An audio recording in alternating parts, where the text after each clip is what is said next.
भाई बारी है छठे चैप्टर की, क्लास 12th इलेक्ट्रोमैग्नेटिक इंडक्शन यानी कि ईएमआई। आइए बिना टाइम वेस्ट किए स्टार्ट करते हैं चैप्टर को। चैप्टर में सबसे जरूरी चीज जो है वो ये है कि चैप्टर बहुत छोटा है, लेकिन इसके बावजूद भी ये चैप्टर इंपॉर्टेंट है, क्योंकि ये चैप्टर बेस बनता है अगले चैप्टर का। अगला चैप्टर है ऑल्टरनेटिंग करंट। तो जिन बच्चों को ऑल्टरनेटिंग करंट समझ में नहीं आता, कहीं ना कहीं कारण ईएमआई भी होता है, और भी रीजन होते हैं ऑल्टरनेटिंग करंट समझ ना आने के, लेकिन एक रीजन जो है वो ईएमआई भी है। इसलिए ईएमआई को अच्छे से पढ़ना। एक आसान चैप्टर है, एक इंटरेस्टिंग सा चैप्टर है। आइए बिना समय गवाए शुरू करते हैं हम लोग अपना चैप्टर नंबर 6 क्लास 12th का, जिसका नाम है इलेक्ट्रोमैग्नेटिक इंडक्शन। ठीक है, आइए सबसे पहले यहां पर हम लोग पढ़ते हैं बेटा मैग्नेटिक फ्लक्स को। ठीक है ना, सबसे पहली चर्चा यहां पे फ्लक्स के बारे में होती है। मैं आपको थोड़ा सा याद दिलवाना चाहता हूं, हमने इलेक्ट्रिक फ्लक्स पहले पढ़ा हुआ है। इलेक्ट्रिक फ्लक्स होता है E डॉट ए, है ना, जिसको E डॉट ds भी लिखते हैं, E डॉट da भी लिखते हैं, है ना, फिर इसका इंटीग्रेशन लेते हैं तो ये नेट फ्लक्स बन जाता है इलेक्ट्रिक वाला, है ना। इसको फुल फॉर्म अगर देखें, खोल के देखें, तो E वेक्टर का मैग्नीट्यूड A वेक्टर का मैग्नीट्यूड साथ में कॉस का थीटा आता है। Theta is the angle between electric field and area vector. Same तरीके से, बिल्कुल सेम तरीके से जो जो लॉजिक्स आप लोगों ने कभी चैप्टर 1 में पढ़े थे, बिल्कुल वही लॉजिक यहां पर मैग्नेटिक फ्लक्स में भी अप्लाई होगा। मैग्नेटिक फ्लक्स लिखा जाता है फाई बी, है ना, and this is B vector dot A vector. खोलेंगे अगर हम इसको तो यह आएगा बी का मैग्नीट्यूड, ए का मैग्नीट्यूड, दोनों के बीच का कॉस का थीटा। ये होता है भैया मैग्नेटिक फ्लक्स। आइए इसको एक बार जरा हम डब्बा बंद कर लें। ठीक है ना, ये आपका फॉर्मूला है फ्लक्स का। पर ये फ्लक्स होता क्या है? देखो, इलेक्ट्रिक फ्लक्स होता था कि किसी एरिया में से, किसी पर्टिकुलर एरिया में से कितनी इलेक्ट्रिक फील्ड लाइंस पास हो रही हैं, उसको निकालने का मेथड कहलाता था इलेक्ट्रिक फ्लक्स। मैग्नेटिक फ्लक्स भी सेम है। मैग्नेटिक फ्लक्स कहता है कि भाई किसी एरिया में से, किसी पर्टिकुलर एरिया में से, मान लो कि भाई आपने यहां पर कोई एरिया अज्यूम कर लिया, है ना, दिस इज सम एरिया। ठीक है, ये देखो एरिया दिखाऊं, ये रहा कोई एरिया, ठीक है ना, ये रहा कोई एरिया। अब इस एरिया को आर पार छेद करके कितनी लाइनें निकल रही हैं, कितनी फील्ड लाइंस पास हो रही हैं, उसके काउंट को, उसके मैग्नीट्यूड को फ्लक्स कहा जाता है। जैसे मान लेते हैं कि यहां से जो फील्ड लाइन निकल रही है वो कुछ ऐसी 1 2 3 4 कुछ करते करते बहुत सारी फील्ड लाइंस यहां से क्या कर रही हैं भाई, ऐसे बाहर आ रही है ना, है ना भाई, इस एरिया में से निकल रही है। अच्छा इधर देखो, कुछ लाइनें यहां पे ऐसी भी हैं जो इस एरिया को टच ही नहीं कर रही, जैसे ये वाली लाइन, ये वाली लाइन, है ना, क्या टच कर रही है ना, टच नहीं कर रही। तो ये कभी भी फ्लक्स नहीं बना पाएंगी, बात को समझना। ये भी कभी भी फ्लक्स नहीं बना पाएंगी, बात को समझना। फ्लक्स केवल वही लाइनें बनाएंगी जो एरिया के थ्रू पास हो रही हो। ध्यान रखोगे इस बात को, बढ़िया, ठीक है। फ्लक्स सर हम निकाल कैसे रहे हैं? हम फ्लक्स निकाल रहे हैं बेटा बी डॉट ए करके। ये तो हमारा बी है ही है, दिस इज बी वेक्टर, ये तो मैग्नेटिक फील्ड है ही है, ठीक है ना। एरिया वेक्टर कैसे आता है? तो एरिया वेक्टर याद करो, अगर कोई 2D फिगर होती है तो एरिया वेक्टर ऐसा लेते हैं कि मैग्नेटिक फील्ड के या इलेक्ट्रिक फील्ड के साथ वो अक्यूट एंगल बनाता हो। आ रहा याद? तो यहां पर अक्यूट एंगल कैसे बनाएगा? जब आप एरिया वेक्टर ऐसे लोगे, आउटवर्ड नॉर्मल लेते हैं ना भाई, है ना, बाहर आता हुआ लेते हैं ना, तो इसका एंगल बी के साथ क्या बन रहा है, बस वही कैलकुलेट कर लो। ये एंगल कितना बन रहा है वही कैलकुलेट कर लो, थीटा। बताओ ये थीटा अक्यूट है कि ऑब्ट्यूस है? सर अक्यूट है, बस बात खत्म हो गई।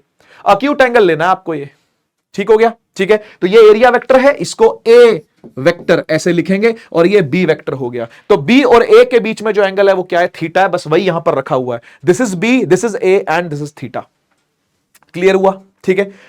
फ्लक्स मैग्नेटिक वाले का यूनिट जो होता है, ऐसा यूनिट, इसको वेबर बुलाते हैं बेटा। क्या बुलाते हैं? वेबर, WEBER, वेबर, शॉर्ट में लिखते हैं WB, है ना। और यहीं से कहीं यूनिट आपने सुनी हो अगर मैग्नेटिक फील्ड की, तो वो होती है वेबर पर मीटर स्क्वायर, वो यहीं से आई है। ए चला जाता है इसके नीचे, देखो ए का एरिया क्या होता है? मीटर स्क्वायर में होता है ना, तो मीटर स्क्वायर चला जाता है वेबर के नीचे, तो ये बन जाता है वेबर पर मीटर स्क्वायर। आपने मैग्नेटिक फील्ड की ये यूनिट भी सुनी होगी, टेस्ला तो होती है, मैग्नेटिक फील्ड की यूनिट टेस्ला तो होती है, वेबर पर मीटर स्क्वायर भी होती है, वो यहीं से ही आती है निकल करके, ठीक है ना। बाकी थ्योरी यहां पर लिखी हुई है, थ्योरी में कुछ मिस नहीं करूंगा, सारी की सारी थ्योरी यहां पर कवर्ड होगी, ठीक है। अच्छा, एक बात और, अगर बेटा यहां पर ये जो एरिया है, ये एरिया बड़ा हो जाए, छोटा हो जाए, तो उससे फ्लक्स पर फर्क पड़ता है, ठीक है ना। फ्लक्स उससे बढ़ता है, घटता है, ठीक है। ऐसे ही मैग्नेटिक फील्ड भी चेंज होती रहे तो भी फ्लक्स क्या होता रहेगा, चेंज होता रहेगा। और अगर एंगल चेंज हो जाए तो भी फ्लक्स क्या होगा, चेंज होता रहेगा। सर आप चेंज की इतनी बातें क्यों कर रहे हो? क्योंकि बेटा पूरा चैप्टर फ्लक्स के चेंज पे बना हुआ है, पूरा चैप्टर ही फ्लक्स के चेंज की बात करता है। इसलिए मुझे आपको बताना पड़ेगा कि फ्लक्स किन किन बातों पे डिपेंड कर रहा है। तो फ्लक्स डिपेंड कर रहा है बी पर, बी चेंज करोगे फ्लक्स चेंज हो जाएगा। ए पर ए चेंज करोगे फ्लक्स चेंज हो जाएगा। थीटा पर थीटा चेंज करोगे तो भी फ्लक्स चेंज हो जाएगा। आने वाले स्लाइड्स में हम लोग देखेंगे, आने वाले चैप्टर में जो आगे चलेंगी चीजें उसमें हम देखेंगे कैसे कैसे सब चीजें चेंज हो रही हैं। और फ्लक्स चेंज हो रहा है तो फ्लक्स चेंज होने से हो क्या रहा है, फ्लक्स चेंज होने से आइडियली होता क्या है, ये सब हम लोग जानेंगे। आइए शुरू करते हैं अपनी बात को। तो भाई फैराडे साहब ने, नाम दिया हुआ है देखो यहां पे, फैराडे साहब ने कुछ एक्सपेरिमेंट्स किए। एक्सपेरिमेंट्स के बेसिस पर उन्होंने लॉ पेश किया और लॉ का नाम है फैराडे का इलेक्ट्रोमैग्नेटिक इंडक्शन का लॉ। देखो लिखा हो Faraday's law of EMI, electromagnetic induction का शॉर्ट फॉर्म होता है ईएमआई, जो आपका ये चैप्टर भी है, ठीक है ना। अब इसमें पहला लॉ क्या दिया, पहला लॉ फैराडे साहब कहते हैं, कह रहे कि जब भी कभी ये मैग्नेटिक फ्लक्स आप चेंज करोगे, whenever the magnetic flux linked with a closed circuit changes, ये वर्ड नोट करना, चेंजेस, जब भी कभी फ्लक्स चेंज होगा तो कुछ होगा। बोले क्या होगा, बोले एक ईएमएफ यानी कि एक करंट पैदा हो जाएगा। है करंट पैदा हो जाएगा, हां करंट पैदा हो जाएगा। क्या करने से, फ्लक्स को चेंज करने से। फ्लक्स कैसे चेंज होता है, इन लोगों को चेंज करके। बी चेंज करो फ्लक्स चेंज, ए चेंज करो फ्लक्स चेंज, थीटा चेंज करो फ्लक्स चेंज। बोले फ्लक्स चेंज करने से, फ्लक्स चेंज करने से ईएमएफ पैदा होती है, इलेक्ट्रोमोटिव फोर्स, याद है वोल्टेज बोलते हैं बेटा जिसको, वो पैदा होती है। देखो क्या हो रहा है यहां पे, D phi by D T हो रहा है, which is rate of change of flux, यही बोलेंगे ना इसको। D phi by D T का मतलब क्या है, फ्लक्स के चेंज होने का रेट कितना तेज है, फ्लक्स के चेंज होने का रेट कितना तेज है। जितना तेज होगा उतना ज्यादा ईएमएफ आएगा, जितना ज्यादा ईएमएफ आएगा उतना ज्यादा करंट आएगा। सर ये कौन सा करंट आ गया, हां जी एक करंट पैदा हो गया, बिना बैटरी का है ये। तो मैं ये लाइन बुलवाता हूं बच्चों से कि जो बिना बैटरी के करंट चला दे नाम है उनका माइकल फैराडे, जो बिना बैटरी के करंट चला दे नाम है उनका माइकल फैराडे। अगर बात समझ में आ गई तो कमेंट सेक्शन में लिख देना जरा ये वाली लाइन, जो बिना बैटरी के करंट चला दे नाम है उनका माइकल फैराडे। तो बिना किसी बैटरी के सिर्फ फ्लक्स को चेंज करके, वो भी मैग्नेटिक फ्लक्स की बात कर रहे हैं, मैग्नेटिक फ्लक्स को चेंज करके वोल्टेज प्रोड्यूस करवाई और उस वोल्टेज से करंट पैदा करवाया। वोल्टेज आएगी तो करंट आई जाएगा, समझ गए ना।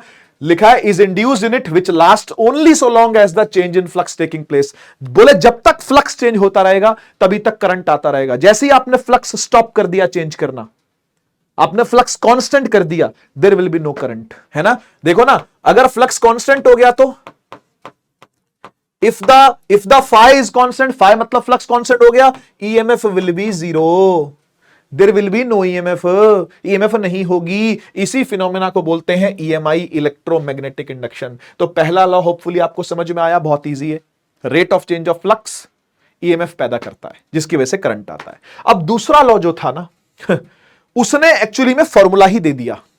बोले तो मैग्नीट्यूड ऑफ इंड्यूस ईएमएफ जो होता है वो कह रहे इक्वल होता है rate of change of flux के, इक्वल होता है। और मैं आपको एक बात बताऊं, यहां पर एक लेंज साहब भी थे, ये देखो ये रहा लॉ, लेंज लॉ। दूसरा कंट्रीब्यूशन जो है इसके अंदर वो लेंज साहब का है। लेंज साहब ने पता क्या बोला, उन्होंने बोला भाई देखो ये लिखना एकदम ठीक है, कोई दिक्कत नहीं, कोई दिक्कत नहीं, ये लिखना एकदम ठीक है, लेकिन अगर आप इसको पूरे मैथमेटिकली ट्रू तरीके से लिखोगे तो आपको इसे ऐसे लिखना पड़ेगा, minus D phi by D T. बोले माइनस, बोले माइनस क्या रिप्रेजेंट कर रहा है यहां, ये माइनस साइन किसने लगाया, ये माइनस साइन का श्रेय जाता है लेंस को।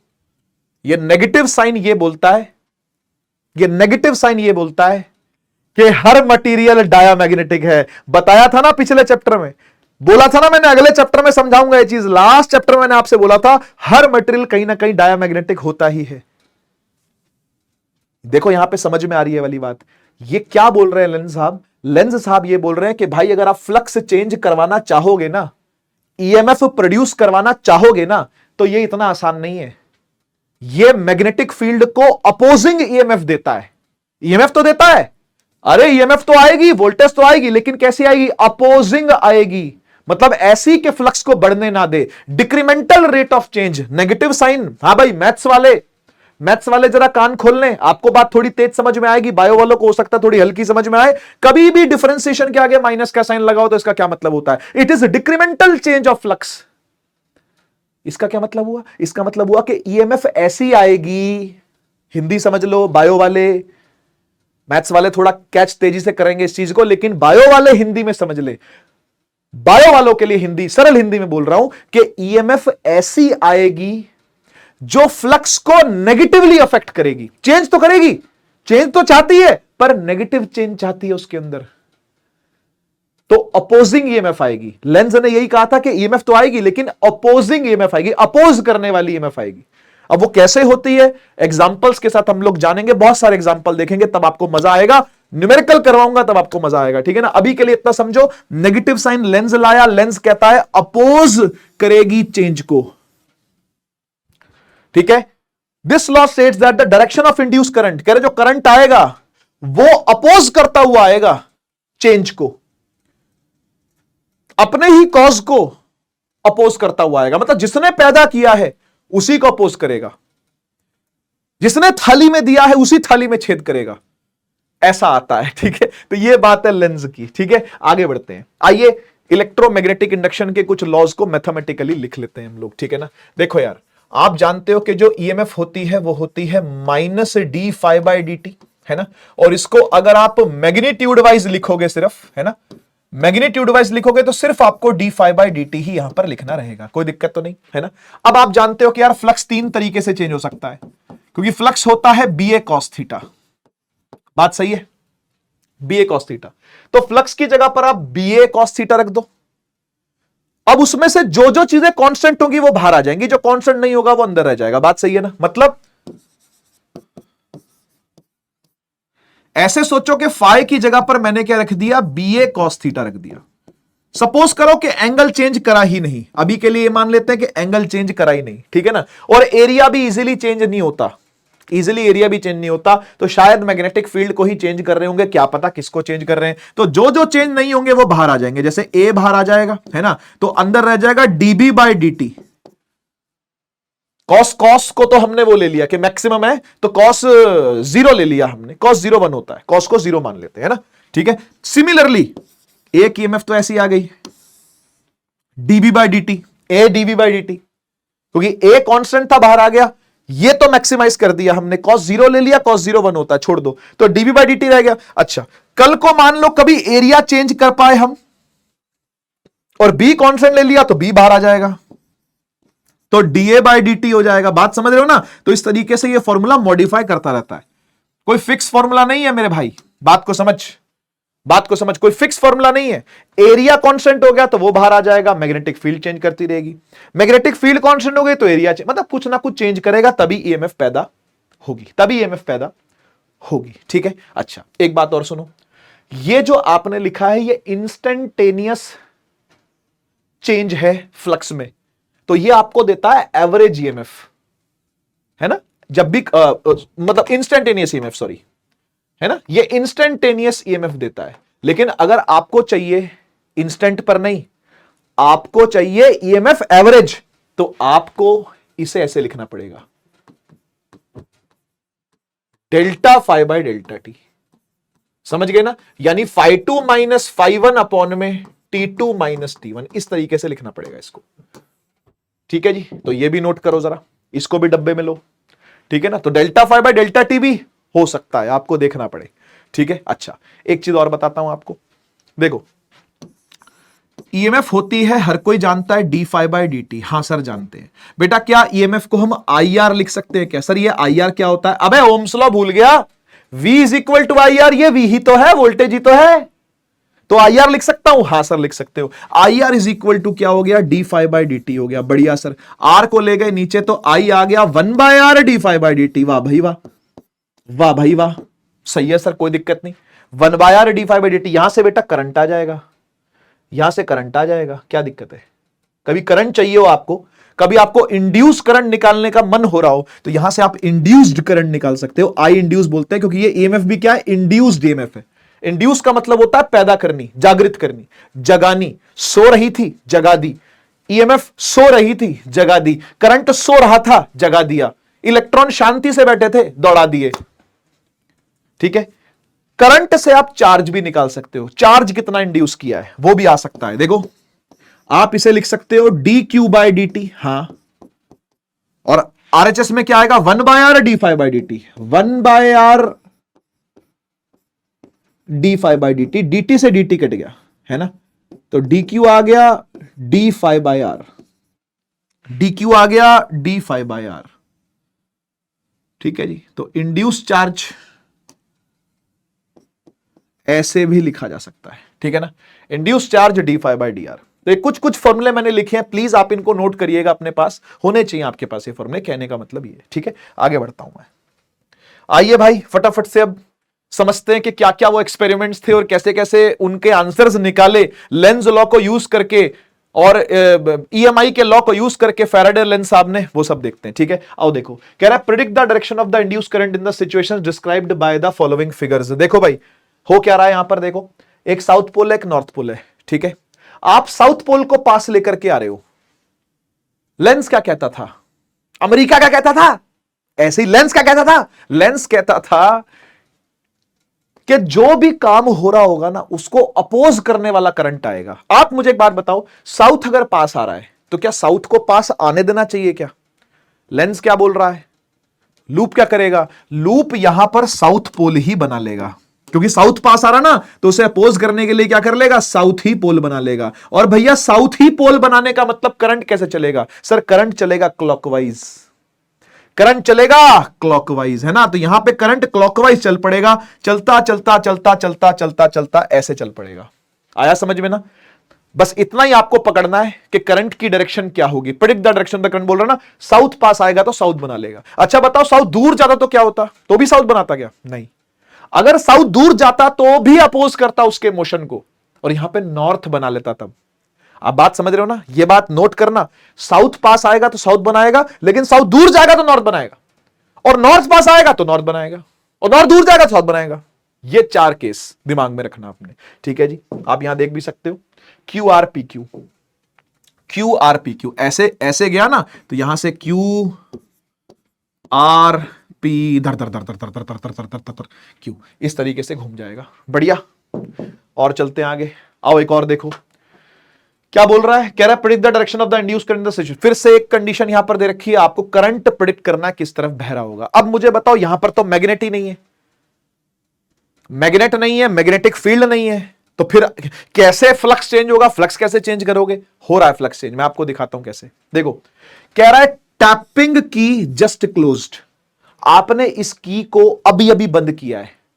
बेटा जैसे ही की बंद करेंगे ना तो इसमें करंट चालू होगा, इस वाले लूप में। This is loop number 1, this is loop number 2। ध्यान से सुनना मेरी बात को, लूप नंबर 1 में करंट चालू होगा। जैसे ही करंट चालू होगा, क्या लूप में फील्ड आएगी नहीं?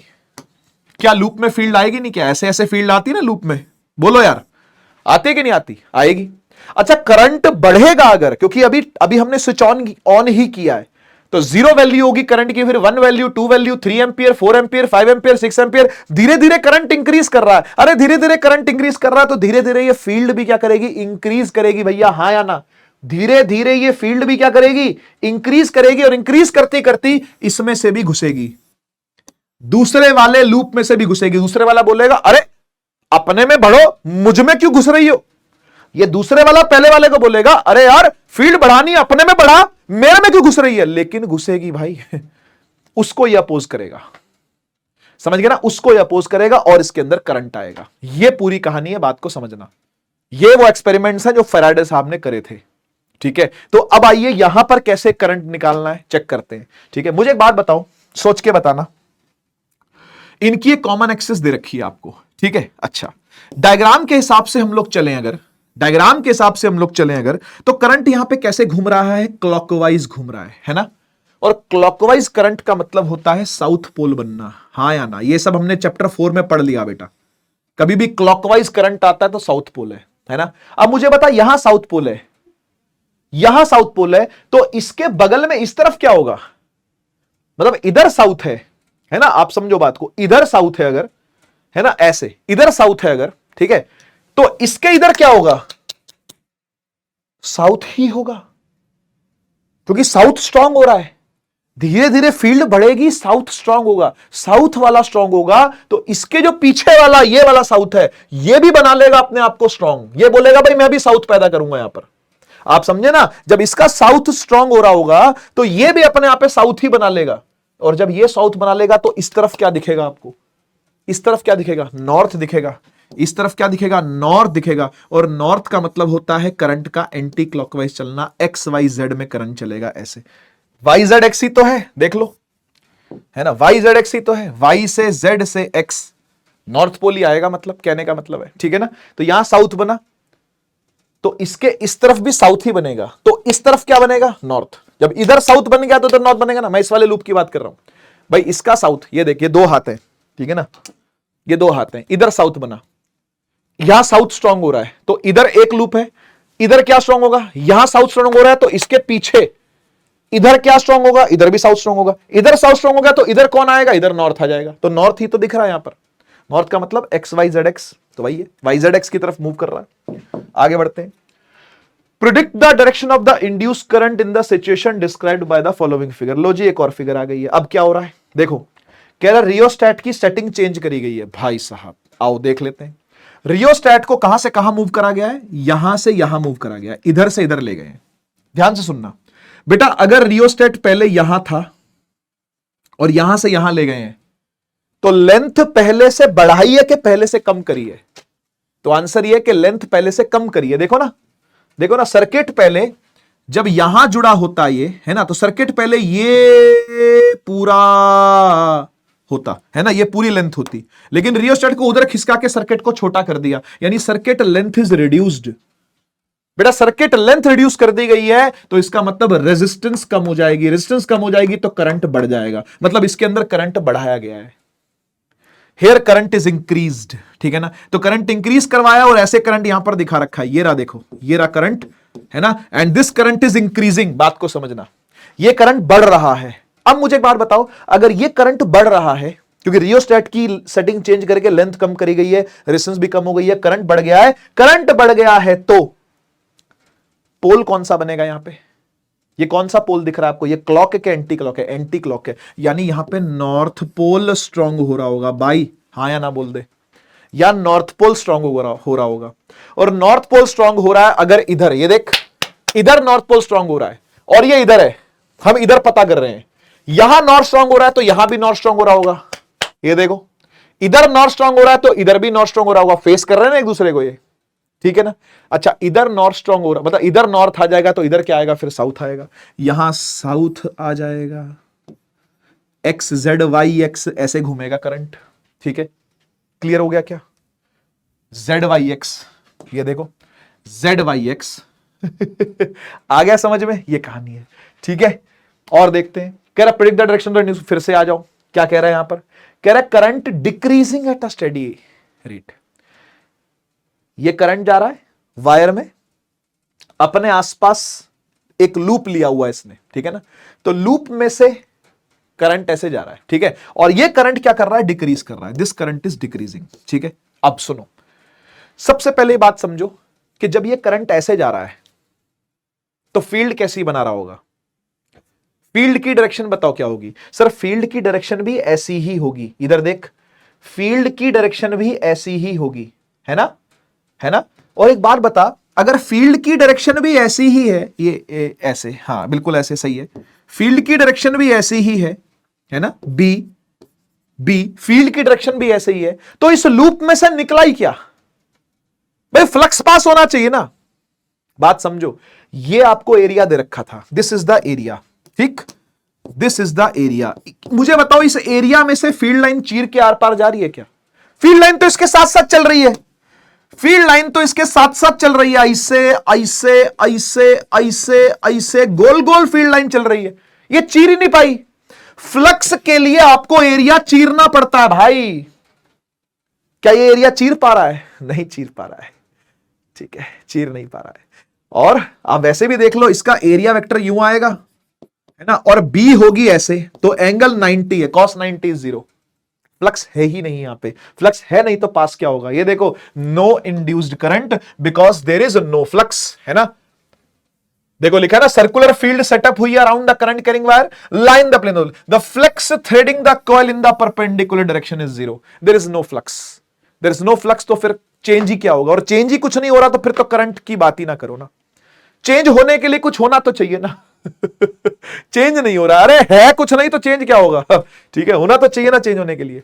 आइए, देख रहे हो ना, बढ़िया प्रैक्टिस चल रही है, जल्दी मजा आ रहा है कि नहीं आ रहा? कमेंट सेक्शन में लिख देना भाई, ठीक है, कमेंट सेक्शन में लिख देना। मेरी मोटिवेशन आप लोग के कमेंट्स ही होते हैं, ठीक है ना। मैं आप लोग के लिए मेहनत कर रहा हूं और रोज के कम से कम 2-2 लेक्चर कर रहा हूं मैं इस टाइम पर, क्योंकि मैं अपने बैचेस से, जो रेगुलर बैचेस होते हैं उससे अब थोड़ा जाके फ्री हूं, तो आप लोगों को रेगुलर लेक्चर्स मिलते जाएं, ये मैं इंश्योर कर रहा हूं, ठीक है ना। तो डिले ना हो और बिना किसी डिले के लगातार लगातार लगातार अब आप लोग के लिए लेक्चर्स अपलोड हो रहे हैं, जैसा कि आप देख रहे हो, ठीक है ना।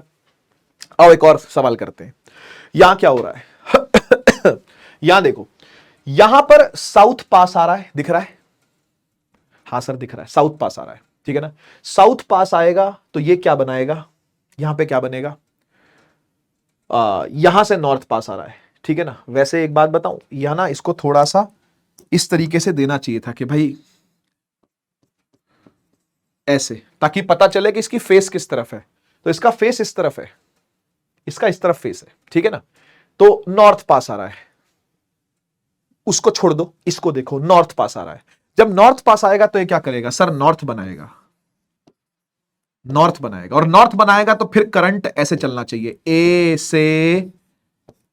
से बी, है कि नहीं? है ना, ऐसे करंट चलना चाहिए, ठीक है। तो कह रहा है कि predict the polarity of the capacitor, तो भाई ये पॉजिटिव ये नेगेटिव, देख लेते हैं। B will be negative plate, A will be positive plate. आया हुआ है कि नहीं आया हुआ? ठीक है कि नहीं, है ना। और ये पीछे से आ रहा है, साउथ स्ट्रांग हो रहा होगा, इसके पीछे साउथ स्ट्रांग आ रहा है तो पीछे साउथ बन जाएगा। नॉर्थ स्ट्रांग आ रहा है तो नॉर्थ बन जाएगा। तो नॉर्थ साउथ तो ठीक है ना, दोनों आगे पीछे बन रहे हैं। यहां नॉर्थ स्ट्रांग हो रहा है, मतलब यहां नॉर्थ बन रहा है, साउथ बन रहा है, क्या दिक्कत है? सही है, होना ही चाहिए ऐसे, अपोज नहीं करने चाहिए, मतलब, ठीक है ना। ओके, न्यूमेरिकल है भाई, आओ देखो। अभी तक सब कंसेप्चुअल क्वेश्चन थे, अब न्यूमेरिकल आ गया। कह रहा है रेक्टेंगुलर लूप है जिसका एरिया ये रहा, is placed in a magnetic field इतने tesla with its plane normal to the field. और फिर दूसरा कह रहा है इंक्लाइन 30 डिग्री। इधर देखो, मान लो कि आपकी ये मैग्नेटिक फील्ड है, ठीक, this is the magnetic field B, और कह रहा है प्लेन जो है वो नॉर्मल टू द फील्ड है। Plane normal to the field का मतलब क्या है कि भाई अगर ये आपका कोई प्लेन है, इधर देखो, ये आपका कोई प्लेन है, ठीक है, तो ये प्लेन नॉर्मल खड़ा है फील्ड के, ऐसे खड़ा है प्लेन, बात को समझे, ये प्लेन ऐसे खड़ा है, तो एरिया वेक्टर कैसा होगा भाई? एरिया वेक्टर भी ऐसा ही होगा, हां या ना? एरिया वेक्टर भी ऐसा ही होगा। तो फ्लक्स कैसे आएगा? फ्लक्स कैसे आएगा बोल दो? फ्लक्स कैसे आएगा? फ्लक्स आएगा बी ए कॉस थीटा। कुछ बी है क्या यहां पर? हां, 0.3। एरिया कितना है भाई इसका? एरिया 20 इंटू 30 से निकाल लेंगे, 20 divide by 100 into 30 divide by 100, है ना। और कॉस का एंगल भाई साहब कितना होगा? दोनों सेम जगह अलाइंड है तो cos will be 0 degree. Please आप इसको खुद से सॉल्व कर लेना भाई, इतना तो मैं करके आपके लिए छोड़ रहा हूं। कैलकुलेशन तो कर ही लोगे यार, कर लोगे ना भाई। लॉजिक मैं दे रहा हूं, फॉर्मूला मैं दे रहा हूं, एंड वाली कैलकुलेशन आपके लिए छोड़ रहा हूं बस, है ना, इसको कर लेना। आओ बी पार्ट पर चलते, ये फर्स्ट पार्ट था, अब सेकंड पार्ट पर आते हैं। सेकंड पार्ट में कह रहा है inclined 30 degree to the field, plane inclined है 30 डिग्री, ध्यान से समझना, प्लेन इंक्लाइंड है 30 डिग्री। कैसे मैं आपको दिखाता हूं। ये रही आपकी मैग्नेटिक फील्ड, ये रहा आपका प्लेन, ठीक है। तो प्लेन इंक्लाइंड है 30 डिग्री पर, ऐसे,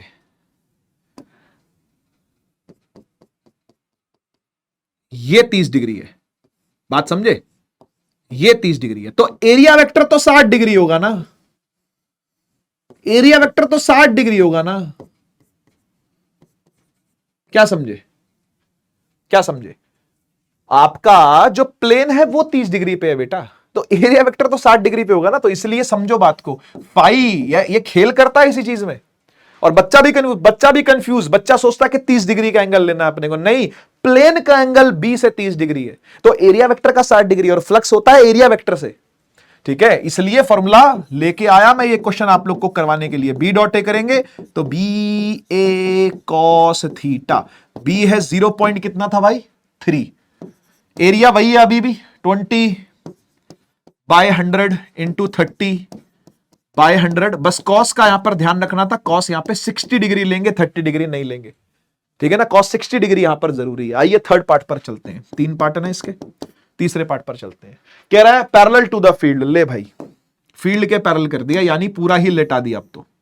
अब तो जी पूरा ही लेटा दिया, ऐसे कर दिया इसको, पैरेलल टू द फील्ड ऐसे लेटा दिया, ऐसे लेटा दिया तो ये रहा एरिया वेक्टर भाई, ये रहा बी, एंगल बोलो सर 90 डिग्री, फ्लक्स आ गया कुछ बी कुछ ए कॉस 90 डिग्री, और कॉस 90 तो 0 होता है, इसलिए फ्लक्स भी 0 हो गया, फ्लक्स भी 0 हो गया, कोई फ्लक्स होएगा ही नहीं यहां पर। ठीक है ना, बाकी देखो सबके आंसर यहां लिखे हुए हैं, आप देख सकते, देखो cos 60 ले रखा कि नहीं ले रखा। ठीक है ना, तो ऐसा सवाल जानबूझ करके लाया मैं आपके लिए। ठीक है, वेबर यूनिट होता है बेटा, ध्यान रखिएगा, है ना, वेबर यूनिट होता है, ध्यान रखिएगा। आगे बढ़ते हैं, एक और सवाल, सवालों की कोई कमी नहीं मिलेगी मेरे लेक्चरों में भाई। ठीक है, magnetic flux through a coil perpendicular to the plane is varying accordingly, इतना तो रिलेशन आपको दे रखा है फ्लक्स का क्या, 5t³ plus 4t² plus 2t minus 5 weber, इतना दे रखा है। क्या पूछा है, कह रहा है कैलकुलेट द इंड्यूस करंट, पहले इंड्यूस करंट के लिए इंड्यूस ईएमएफ चाहिए आपको, इंड्यूस करंट सीधा नहीं आएगा, पहले इंड्यूस ईएमएफ निकालना पड़ेगा, है ना, और रेजिस्टेंस आपको दे रखी है, टाइम आपको 2 सेकंड्स बोल रखा है। ठीक, तो एक काम करते हैं, हम इसको डिफरेंशिएट करते हैं d∅dt से, करें इसको डिफरेंशिएट करें एक बार, आ जाओ। 5t³ का डिफरेंशिएशन क्या होगा बेटा, 5 यहीं कहीं खड़ा रहेगा, 3 बगल में उतर जाएगा, 3t² हो जाएगा ये, प्लस 4 यहीं खड़ा रहेगा, 2 नीचे उतर जाएगा तो 2t आ जाएगा, 2t की पावर 1 प्लस, अब ये 2t है तो सिर्फ 2 रह जाएगा, t 1 बन जाएगा, और अकेला खड़ा कांस्टेंट है तो उसने तो मरना ही है, अकेला खड़ा 5 था वो तो मर गया। ठीक है ना, तो ईएमएफ निकल के क्या आ गई, ईएमएफ निकल के आ गई 5 थी 15t², 4 दूनी 8t प्लस 2, ये आपकी ईएमएफ है। अब ईएमएफ से करंट निकालना बहुत इजी है भाई, IR, और टी को पुट कर दो, टी कितना है 2 सेकंड, तो 15 2 का स्क्वायर 8 2 प्लस 2। ठीक है, और आर चला जाएगा नीचे, पहले इसको कैलकुलेट कर लेते हैं कितना आ रहा है, 8 दूनी 16 और 16 और 2 18, 2 दूनी 4, 15 चौके 60,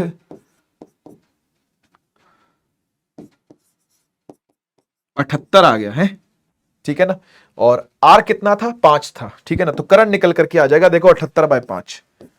ठीक है, 15.6 कर पाओगे आप इसको इजीली। ठीक है, आगे बढ़ता हूं। अब आता है भाई एक टर्म जिसका नाम है मोशनल ईएमएफ। ठीक है, देखो मैंने आपसे कहा था कि ईएमएफ कई तरीकों से आ सकती है, एंगल चेंज करके, मैग्नेटिक फील्ड चेंज करके, एरिया चेंज करके। अब बात आ गई है एरिया चेंज करने की। ठीक है ना, आइए एरिया चेंज करके पता करते हैं कैसे ईएमएफ पैदा होती है। लिखा हुआ है EMF induced across the ends of a conductor due to its motion in a magnetic field is called motional EMF. ये क्या चीज होती है आओ समझाता हूं, इसको मैं डिराइव करवाता हूं आपको कैसे डिराइव करना है। ठीक है, देखो सबसे पहले हम क्या करेंगे, ऐसी मैग्नेटिक फील्ड मान लेंगे। कैसी मैग्नेटिक फील्ड है ये सर, अंदर जाती, हाँ बिल्कुल, इनटू द पेज जाती हुई मैग्नेटिक फील्ड है ये। ठीक है, इनटू द पेज जाती हुई क्या है, मैग्नेटिक फील्ड है, बढ़िया। ठीक, अब इसके अंदर आपको क्या करना है, आपको इसके अंदर एक फ्रेम इमेजिन करना है। ठीक है, ठीक है जी, एक फ्रेम इमेजिन करो ऐसा। ठीक है, समझ जाओ ये फ्रेम है, कंडक्टिंग फ्रेम है, मतलब करंट चलता है इस पर। ठीक है ना, कंडक्टिंग फ्रेम है, इस पर करंट चलता है। ठीक, इसको थोड़ा बड़ा ले लेते हैं, बढ़िया। ठीक है, इसमें करंट चलता है, ऐसा फ्रेम है। अब क्या किया हमने, इस पर एक स्लाइडर मूव करवाया। ये एक स्लाइडर है, इसको मैं ऐसे मूव करवा रहा हूं, ऐसे ऐसे ऐसे ऐसे ऐसे ऐसे। सर इससे क्या होगा, इससे क्या होगा बेटा, इससे ये होगा कि जब मैं इसको अंदर की तरफ मूव करवाऊंगा ना, मतलब जब मैं इसे कुछ वेलोसिटी दूंगा ना, कुछ v वेलोसिटी दूंगा ना इसको मैं, तो ये क्या करेगा, ये ना एरिया छोटा करेगा। आप देखो अभी यहां था और यहां से मान लो मैं इसको यहां ले आया, इधर ले आया, तो एरिया पहले से छोटा नहीं हो गया है ना, पहले एरिया ये पूरा था, ध्यान से देखना, पहले एरिया ये पूरा था, लेकिन जब मैं इसको आगे सरका के लाया तो सिर्फ ये वाला एरिया ही मुझे दिखाई पड़ रहा है। बात सही है कि नहीं, है ना। और धीरे धीरे अगर मैं इसको लाता गया तो एरिया छोटा छोटा छोटा छोटा छोटा होता जाएगा। हाँ या ना बोलो, बात तो सही है सर, बात तो आप बिल्कुल सही कर रहे हो सर। क्या ऐसा ही होगा? हाँ बिल्कुल ऐसा ही होगा। ठीक है, तो हम क्या कर रहे हैं, हम धीरे धीरे करके इसको मोशन करवा रहे हैं। देखो नाम ही मोशनल ईएमएफ है, मोशन से जो ईएमएफ आएगी उसकी बात यहां पर हो रही है। ठीक है ना, तो हम मोशन करवा रहे हैं, तो धीरे धीरे इस एरिया को क्या करवाएंगे, कम करवाएंगे। ठीक है, अब मुझे ईएमएफ लिख के दिखाओ जरा, कैसे लिखते हैं सर? ईएमएफ होती है D phi by D T. हाँ जी, फाई होता है बी ए कॉस थीटा। हाँ जी बिल्कुल सही है। अच्छा, अब मुझे एक बात बताओ, इसमें से कौन कौन कांस्टेंट है? ये कौन कौन मैक्सिमाइज हो गया? देखो कॉस मैक्सिमाइज हो गया, कैसे? थीटा, थीटा देखो, मुझे बताओ मैग्नेटिक फील्ड कहां है सर? अंदर। और एरिया वेक्टर कहां होगा? वो भी अंदर ही है। देखो ये एरिया है ना, यही तो एरिया है ना, तो एरिया वेक्टर भी कहां होगा? अंदर ही होगा। एरिया वेक्टर कैसे आता है? या तो बाहर आता है या तो अंदर आता है। दोनों केस में मैक्सिमाइज करेगा ये। तो cos 0 180 डिग्री दोनों में 1 ही आनी है वैल्यू, अगर मैग्नीट्यूड वाइज बात करें तो। माइनस साइन को इग्नोर करो, है ना। तो इसीलिए यहां पर इसको मैक्सिमाइज कर दिया। ये तो cos, ये तो cos, ये तो cos 90 नहीं, cos 0 है, क्योंकि मैग्नेटिक फील्ड भी अंदर है, एरिया वेक्टर भी अंदर है, तो cos 0 मान लेते हैं। ठीक है, cos 0 हो गया। अच्छा, मैग्नेटिक फील्ड भी चेंज नहीं कर रही है, यानी अंदर कौन बचा? अंदर बचा डीए बाई डी टी, और cos को 0 डिग्री लिख लेता हूं ताकि वो 1 हो जाए। ठीक है, तो ये बन गया बी। अब डीए बताओ, एरिया बताओ। मुझे एक बात बताओ, पहले एरिया ये पूरा था, हां, अब एरिया कुछ कम हो गया है, हां। अच्छा, कुछ टी टाइम में, बात को समझना, कुछ टी टाइम में कुछ डिस्टेंस चला है ना। तो हम मान लेते हैं कि यहां पर जो डिस्टेंस ये बेचारा चला, ठीक है, वो dx चला है। ठीक है, dx चला है, और उस dx डिस्टेंस ने dA एरिया चेंज किया है। सही है ना। इस पूरे की लेंथ तो हम L ही लेते हैं। ठीक है, इस रॉड की लेंथ को हमने L लिया, और ये जो चला है ये dx है। तो बेटा क्या मैं एरिया को लिख सकता हूं जो चेंज आया है, विच इज L dx? भाई इतने का ही तो चेंज आया है ना। जो चेंज आया है, बात को समझो, जो एरिया बदला है वो तो इतना ही बदला है ना, तो L इंटू dx ही तो बदला है। बात सही है सर, L इंटू dx बदला है। तो मैं यहां पर लिख सकता हूं A की जगह पर L आ गया बाहर, है ना, यहां आ गया dx बाई dt। समझ रहे हो ना, क्योंकि जो तेरा dA है बेटा वो L dx है। बात समझे। और dx बाई dt क्या होता है? dx चला dt टाइम में, यहां से यहां भी कुछ dt टाइम लगा होगा ना भाई। dx चला dt टाइम में, dx by dt is nothing but velocity v। तो यहां से हम क्या लिख सकते हैं? यहां से लिख सकते हैं b l, और dx बाई dt होता है v। ये आ गई बेटा ईएमएफ, ये आ गई आपकी ईएमएफ।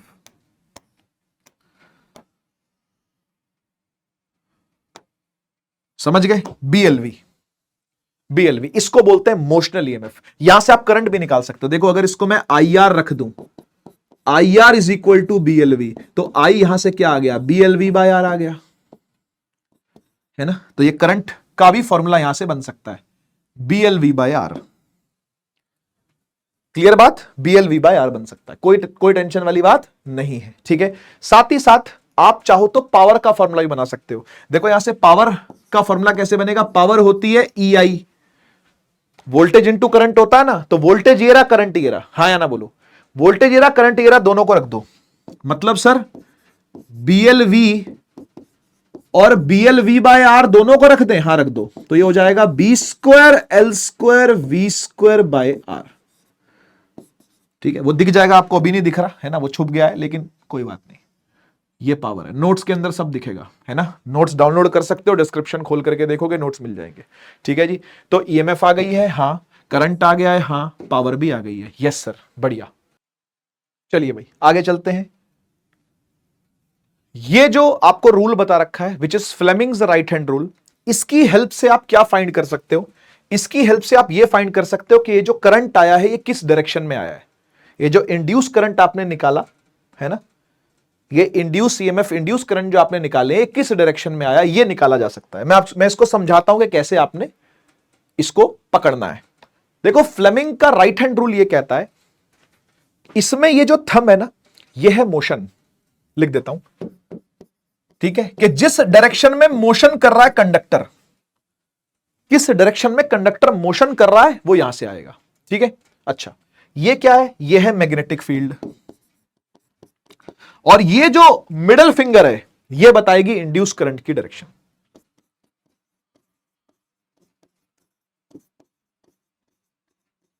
ये बताएगी इंड्यूस करंट की डायरेक्शन।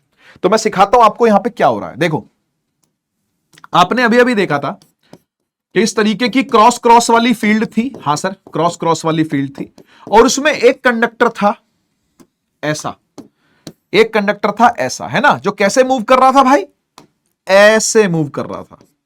इधर की तरफ वेलोसिटी थी, है ना, अंदर की तरफ फील्ड थी, तो करंट कैसे आएगा, बहुत सिंपल है। देख, जब भी कभी, ध्यान रखना, जब भी कभी कोई कंडक्टर, ये मेरे हाथ में समझ ले कंडक्टर है, कंडक्टर फील्ड को कट करेगा, तो पहली बात यह है कि उसको कट करना जरूरी है, उसकी डायरेक्शन में ना जाए। मतलब अगर कंडक्टर ऐसे चला जाएगा तो नहीं होगा ये फॉर्मूला यूज, ये वाला ई क्या है, BLV है ना, ये तब यूज नहीं होगा, जाना पड़ेगा कट करते हुए, हमेशा याद रखना, ठीक है ना। फील्ड को ऐसे कट करते हुए, लिटरली कट करते हुए जाए, जैसे जैसे घास काटते हैं ना, फसल काटते हैं ना, फसल उगी हुई और ऐसे कट कट कट दराती लगाते हैं, बिल्कुल वैसे ही समझ लो कि भाई ये जो हो ना, ये ऐसे कट करता हुआ जाना चाहिए, तभी EMF आएगी उसके अंदर। एक बात तो ये हो गई। दूसरी बात, आप करंट की डायरेक्शन कैसे निकालोगे, तो वो निकालोगे राइट हैंड से।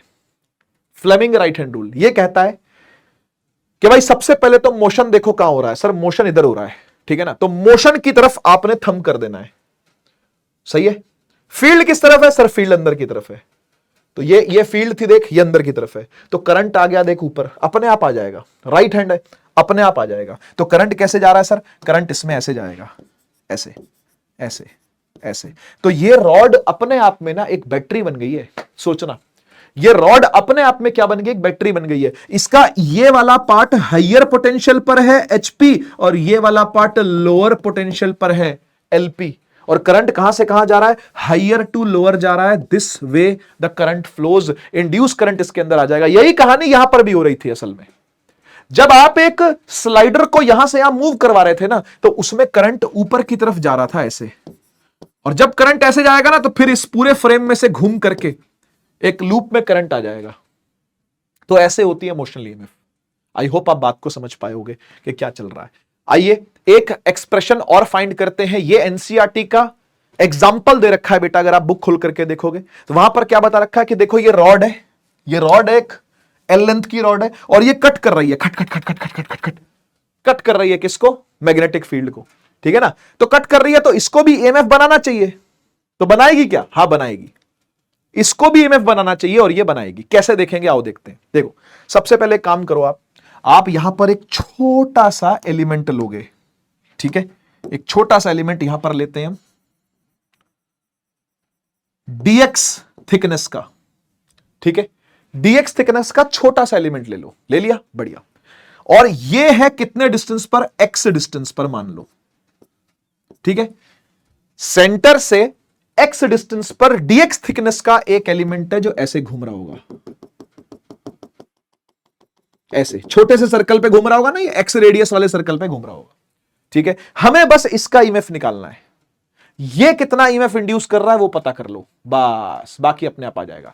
बाकी हम इंटीग्रेट कर लेंगे 0 से लेकर के पूरे L के लिए, समझ गए ना। अच्छा एक बात बताओ, जब ये छोटू घूम रहा होगा तो पूरी रॉड वाले ओमेगा के साथ ही घूम रहा होगा, इसका ओमेगा बाकी रॉड से अलग तो नहीं होगा, बात तो सही है सर, अलग तो नहीं होगा। तो इसलिए हम एक काम करते हैं, आप जानते हो कि इंड्यूस्ड EMF जो होती है वो BLV होती है ना, किसी भी रॉड के लिए, बेशक से DX थिकनेस की हो तो भी, ठीक है ना। तो एक काम करते हैं, इसको हम इंड्यूस बनाने के लिए, B तो B है, जो भी इसका B है, मैग्नेटिक फील्ड है वो तो B रहेगी।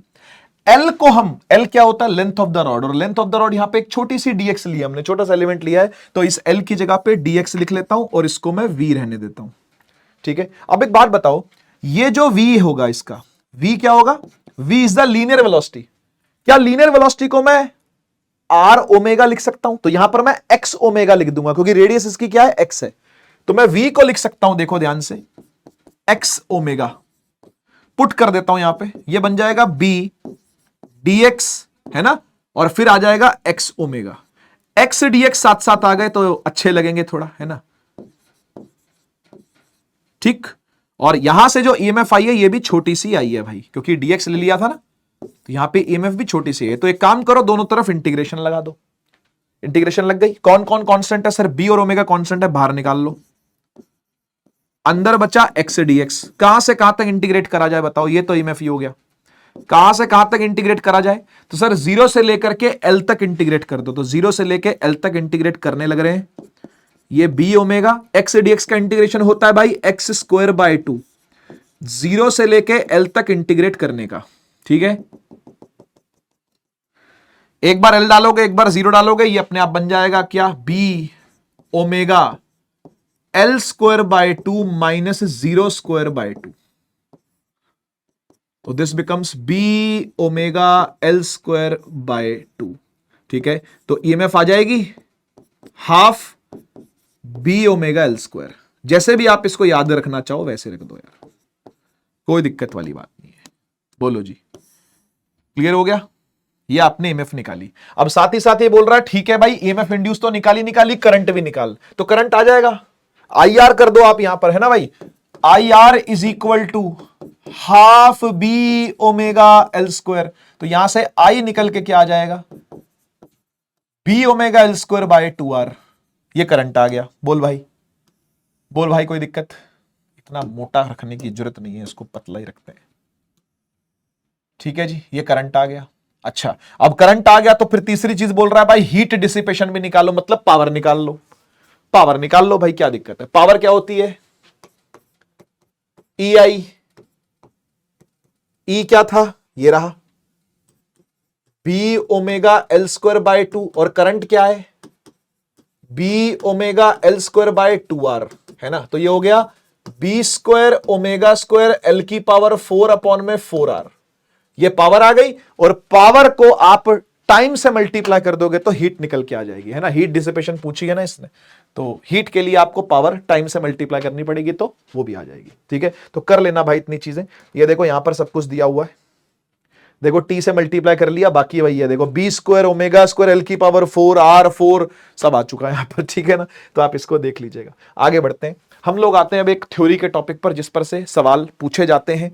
यह है एडी करंट्स। देखो एडी करंट्स क्या होते हैं? एडी करंट्स ऐसे अनवांटेड अनडिजायर्ड करंट्स होते हैं जिनको ऐसा ही कहा जाता है, लेकिन इनके फायदे भी हैं। फायदे बाद में बताऊंगा, पहले नुकसान बताता हूं। देखो एडी करंट्स कब आते हैं? एडी करंट्स तब आते हैं जब आप एक मेटल प्लेट को मैग्नेटिक फील्ड के थ्रू पास करवाओ। सर मेटल प्लेट में ऐसा क्या होता है? देखो मेटल प्लेट के अंदर एक प्रॉब्लम है कि ये ना एक बल्क मटेरियल है। सबसे पहले तो बल्क मटेरियल मतलब अंदर भी सब जगह मटेरियल है। अभी तक क्या था? लूप पास करवाते थे हम, है ना। अभी तक हम लूप को लेके जाते थे, लूप लेके अंदर घुस रहे हैं, लूप लेकर के बाहर निकल रहे हैं, तो उसमें मैग्नेटिक फील्ड की फ्लक्स के चेंज की वजह से वहां पे करंट इंड्यूस हो रहा था। तो करंट होता था लूप पे, कोने कोने पे इंड्यूस होता था। यहां प्रॉब्लम पता क्या होती है? यहां पे प्रॉब्लम ये होती है कि भाई आप ये पाओगे कि जब आप इस बल्क मटेरियल को, ये लोहे की पत्ती है समझ लो, लोहे की प्लेट है ना, मेटल की प्लेट है समझ लो, आप इसको पास करोगे अगर मैग्नेटिक फील्ड में से ना, तो क्या होगा? ये ना अपने अंदर छोटे छोटे करंट पैदा कर लेती है, ऐसे ऐसे ऐसे ऐसे ऐसे ऐसे ऐसे ऐसे। इनको बोलते हैं एडीज। एडी का मतलब ही होता है भंवर। भंवर देखे ना आपने, जैसे नदी में बनते हैं, पत्थर से टकराई नदी कहीं पर तो वो वहीं घूम जाती है, भंवर बन जाता है, रैपिड बोल देते हैं जिसको, तो वो भंवर को ही एडी बोलते हैं। तो ये ना करंट के एडीज बन जाते हैं छोटे छोटे। बोले इससे क्या होगा? बोले छोटे छोटे एडीज आपस में ज्वाइन होकर के बड़ा करंट बना लेते हैं। बोले उससे क्या होगा? बोले बड़ा करंट अगर बन जाएगा ना तो धीरे धीरे ये प्लेट गर्म होनी चालू हो जाएगी और हीट के फॉर्म में एनर्जी वेस्ट होनी चालू हो जाएगी। तो बेसिकली बात समझ में आई? एडी करंट्स से कहीं ना कहीं एनर्जी जो है वो वेस्ट हो रही है। अगर एडी करंट्स बनते हैं तो कहीं ना कहीं हीट के फॉर्म में एनर्जी निकल जाती है। आओ पढ़ते हैं। Currents can be induce not only in conducting coil, सिर्फ कॉइल में ही नहीं, कह रहा है सिर्फ कॉइल में ही नहीं, आप इनको कंडक्टिंग शीट्स में या ब्लॉक्स में भी इंड्यूस करवा सकते हो, जैसे यहां पर हुआ है ना कह रहा है whenever the magnetic flux linked with the metal sheet or block changes, EMF is induced in it. The induced currents flow in closed paths. छोटे छोटे पाथ में बनेंगे in planes perpendicular lines of the force throughout the body of the metal. These currents look like eddies और whirlpools. whirlpool समझते हो ना, भंवर बनना वैसे ही है. So they are known as eddy currents. इसलिए eddy current नाम दिया गया. कह रहे these current were first discovered by, ठीक कोई भाई, eddy currents are the currents induced in solid metallic masses. Magnetic flux passing, ठीक है. Eddy currents also oppose the change in magnetic flux. जो फ्लक्स चेंज होगा उसको अपोज भी करेंगे, क्योंकि अपोजिट सेंस में ही पैदा हुए हैं ना, तो अपोज तो करेंगे. ठीक बात है. इसकी एप्लीकेशन सुनो क्या क्या है, फायदे. नुकसान तो मैंने आपको बता दिया कि हीट के फॉर्म में वेस्ट करते हैं, लेकिन उस हीट को हम अपने बेनिफिट में ले लेते हैं. Induction furnace. फर्नेस का मतलब होता है भट्टी. मेटल्स को पिघलाने में भी ये काम आती है. देखो ये फर्नेस है एक टाइप की जिसमें मेटल पिघलता है, उसमें भी ईएमआई की हेल्प से एडी करंट्स पैदा करवा के गर्म करवाया जाता है. ठीक है ना. और क्या देखो, इलेक्ट्रोमैग्नेटिक डैंपिंग. डैंपिंग का मतलब होता है स्लो डाउन करवा देना. इसमें इलेक्ट्रिक ब्रेक्स भी आते हैं. जो ट्रेनों के ब्रेक लगते हैं ना आजकल, जो इलेक्ट्रोमैग्नेटिक ट्रेन्स के ब्रेक लगते हैं, वो ब्रेकिंग सिस्टम जो है वो भी एडी करंट्स पैदा करवा के ही होता है. वो जो टायर घूमता है ना ट्रेन का, जो लोहे का टायर घूमता है, उसके आसपास मैग्नेटिक फील्ड प्रोड्यूस करवा दी जाती है. जैसे ही मैग्नेटिक फील्ड प्रोड्यूस होगी, एडी करंट्स आ जाएंगे. एडी करंट्स आ जाएंगे तो हीट के फॉर्म में एनर्जी वेस्ट होगी और धीरे धीरे पहिया जो है वो स्लो होना शुरू हो जाएगा, क्योंकि उसकी एनर्जी जो है वो जा रही है. Kinetic energy converted into heat energy, इस तरीके से. ठीक है ना. ये देखो यहां पर ऐसे ऐसे मैग्नेटिक फील्ड प्रोड्यूस करवा के इस पहिए में एडी करंट्स पैदा करवा देते हैं. ठीक है ना. इंडक्शन मोटर, इलेक्ट्रोमैग्नेटिक शील्डिंग, बहुत जगह पर इस तरीके से काम एडी करंट्स का आता है. दो चार आपको याद होने चाहिए. ठीक है. चलिए अब हम चलते हैं इस चैप्टर के लेटर हाफ में. जो बाद का आधा भाग है उसमें सबसे पहले आता है सेल्फ इंडक्शन. वैसे एनसीईआरटी ऑर्डर से चलोगे तो म्यूचुअल इंडक्शन पहले आएगा, लेकिन सेल्फ इंडक्शन में भी अपना मजा है. बेसिक चीजें हैं, मजा आएगा आपको सुनने पढ़ने में. आइए स्टार्ट करते हैं सेल्फ इंडक्शन को. देखो सेल्फ इंडक्शन का मतलब क्या होता है, खुद ही खुद के दुश्मन बन जाना. हाँ सही बता रहा हूं. सेल्फ इंडक्शन का मतलब होता है खुद ही खुद के दुश्मन बन जाना. कैसे? खुद ही खुद से नाराज हो जाना. कैसे? सुनो, होता क्या है, ये पूरी अंग्रेजी पढ़ते बाद में पहले फील लेते हैं बात की. ठीक है ना. इमेजिन करो कि आपके पास एक लूप है. ठीक है. आपने उस लूप के अंदर करंट पैदा करवाया. आपने बोला भाई मैं करंट डालूंगा इसके अंदर. आपने करंट डाला. अब करंट एकदम से तो सेम आएगा नहीं, धीरे धीरे करंट बढ़ता है. भाई जैसे ही आप स्विच ऑन करोगे क्या होगा, slowly slowly current will rise to a maximum value. भाई 0 ampere, 1 ampere, 2 ampere, 3 ampere, 4 ampere, ये थोड़ी ना 0 से 5 सीधा छलांग मारेगा. नहीं हो सकता. 0 1 2 3 4 5 ये फेज आएगा ना, ये ट्रांजिएंट फेज कहलाता है. क्या कहलाता है? ट्रांजिएंट फेज कहलाता है. तो जिस दौरान ये ट्रांजिएंट फेज आ रहा होता है ना, उस दौरान ये करंट बढ़ रहा होता है. अब एक बात बता, जब ये करंट बढ़ रहा है तो इसके थ्रू जो मैग्नेटिक फील्ड है क्या वो भी बढ़ रही है? अरे हां सर सही कह रहे हो. ये जो बी इस करंट की वजह से पैदा हुई है वो बढ़ रही है. और जब बी बढ़ेगी तो बेटा फ्लक्स भी बढ़ेगा, है ना. और फ्लक्स कभी भी बढ़ता है किसी लूप में से, तो वो लूप ये होने नहीं देता. लूप कहता है तेरी ऐसी की तैसी तुझे मैं कम करवाऊंगा. तो क्या होता है पता है? तो क्या होता है पता है? ये फ्लक्स जब बढ़ता है ना तो इस लूप को अच्छा नहीं लगता. ये खुद ही खुद का दुश्मन बन जाता है. जब ये इसके थ्रू फ्लक्स बढ़ता है ना, ये इसको पसंद नहीं आता. ये क्या करता है, ये उल्टी डायरेक्शन में करंट चलाना चालू कर देता है. इंड्यूस करवा लेता है छोटा सा करंट अपोजिट डायरेक्शन में, और अपने ही करंट को क्या करने लगेगा, अपोज करने लगेगा. So net current will become I net will become I minus I induced. बात को समझे आप कि क्या हो रहा है? इसको बोलते हैं बैक ईएमएफ बनाना. इसका दूसरा नाम है बैक ईएमएफ. खुद ही खुद के दुश्मन बन जाना, खुद ही खुद में करंट को बढ़ने ना देना. तो जिस दौरान करंट यहां बढ़ रहा होगा ना, उस दौरान करंट उल्टी दिशा में आ जाएगा थोड़ी देर के लिए, ट्रांजिएंट फेज जब तक चलेगा. पर हमेशा ये ओवर पावर कर ही जाएगा, क्योंकि बाहर तो बैटरी लगे ना, मां लगे ना बाहर, तो वो ओवर पावर कर ही जाएगा और ये करंट को झुकना ही पड़ेगा कभी ना कभी. लेकिन जब तक ट्रांजिएंट स्टेट बना रहेगा ना, तब तक ये उसको कम करता रहता है. ठीक है. अब इसका उल्टा भी सोचना है जरा आपको. उल्टा क्या सोचना है सर? जैसे ही बटन बंद किया क्या होगा सर? जैसे ही बटन बंद किया तो ये करंट, इधर दिखाता हूं मैं आपको, यहां देखो, ये करंट चल रहा था ना इसमें, ये आई करंट जा रहा था ना इसमें, ये करंट कम होने लगा, बटन बंद कर दिया आपने, तो ये करंट धीरे धीरे डिके करेगा, 5 से 4 से 3 से 2 से 1 से 0, ये करंट कम होगा। करंट कम होगा तो इसके अंदर जो फील्ड घूम रही है ना, जो फील्ड चल रही है वो भी क्या होगी, कम होगी। फ्लक्स भी क्या होगा, कम होगा। इसको ये भी पसंद नहीं आएगा, ना फ्लक्स का बढ़ना पसंद है ना फ्लक्स का घटना पसंद है। क्या करेगा अब ये ये बोलेगा भाई मत जाना भाई, भाई करंट क्यों जा रहा है भाई, भाई ये फ्लक्स, भाई फ्लक्स मत कम होना भाई, भाई मत कम होना, मैं बढ़ाऊंगा ना तेरे को, मैं बढ़ाऊंगा ना तेरे को। बढ़ाएगा कैसे, करंट सेम डायरेक्शन में लगा के। तो इस बार करंट जो है वो बढ़ जाता है। आई नेट जो आएगा वो आई में आई इंड्यूस्ड ऐड होके आएगा, क्योंकि करंट कमजोर पड़ रहा है, ये वो भी नहीं चाहता, लेकिन ओवर पावर ये कर ही जाएगा कभी ना कभी इसको, और इसलिए पूरा सर्किट करंट बंद हो जाता है। ठीक है ना, तो ये इंडक्टर का काम है। इस तरीके से लूप अगर रहेगा ना तो उसका फ्लक्स बढ़ने भी नहीं देगा, घटने भी नहीं देगा, कोशिश करेगा ना बढ़े, कोशिश करेगा ना घटे। इसी को बोलते हैं सेल्फ इंडक्शन। आई होप आप मेरी बात को समझ पाए। बैक ईएमएफ भी कहते हैं इसको बेटा, ठीक है ना, क्या कहते हैं, बैक ईएमएफ भी कहते हैं। देखो यहां पे साफ साफ क्या क्या शब्द लिखे हुए हैं। कह रहे जब भी करंट फ्लो करता है, it gives rise to a magnetic flux through coil itself. Rise होगा तो होने नहीं देगा। कह रहा है as the strength of the current changes, the linked magnetic flux also changes and an opposing EMF is induced in the coil. Coil में ही बैक ईएमएफ आ जाएगी। This EMF is called self induced EMF और back EMF. दिख रही है, और phenomena को बोलते हैं सेल्फ इंडक्शन।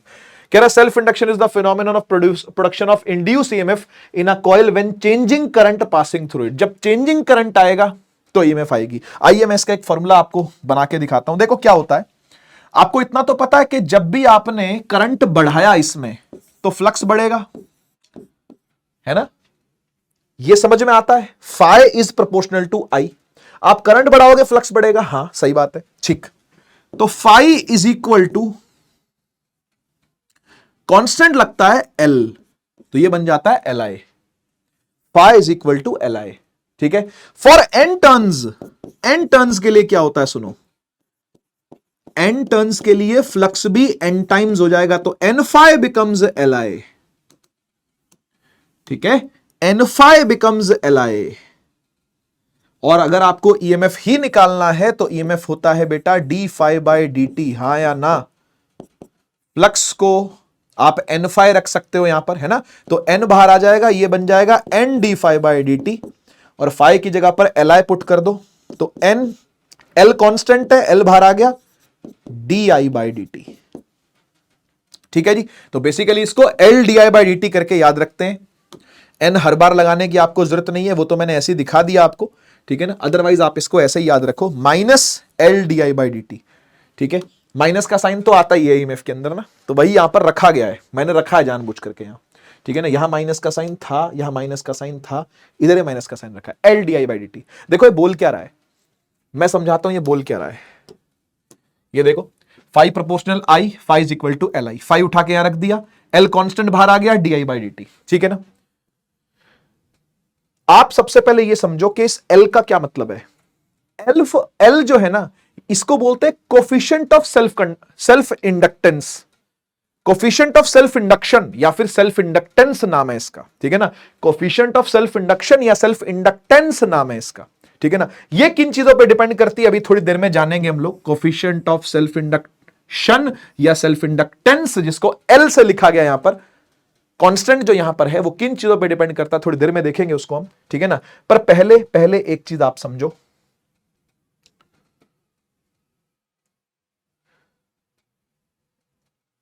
देखो ये जो E था which is L D I by D T, है ना, इसमें ये I कौन सा I है सर, ये तो वो करंट है जो हम दे रहे थे और वो बढ़ रहा था, ट्रांजिएंट स्टेट में था, बढ़ रहा था या घट रहा था, हाँ ठीक है। पर ये ईएमएफ कौन सी आई सर, ये तो इंड्यूस्ड आई, तो इंड्यूस ईएमएफ से इंड्यूस करंट आएगा, हाँ आएगा। और इंड्यूस ईएमएफ क्या होती है, इंड्यूस करंट क्या होता है, I induced into R, L D I by D T. R को भेज दो नीचे, L by R D I by D T. क्या आपको दो दो करंट दिखाई दे रहे हैं, अब दिखने चाहिए भाई, दिखने चाहिए। एक करंट तो चेंज हो रहा है और दूसरा करंट क्या है, इंड्यूस्ड वैल्यू वाला करंट है, बात समझ रहे हो ना। तो ये भी आपको देखना एक बार। और अगर मैं चार्ज निकालूं यहां से तो चार्ज इंड्यूस भी आ जाएगा, L/R di/dt, dt से dt कट गया, तो इंड्यूस चार्ज जो होगा भैया वो L/R इंटू डी आएगा।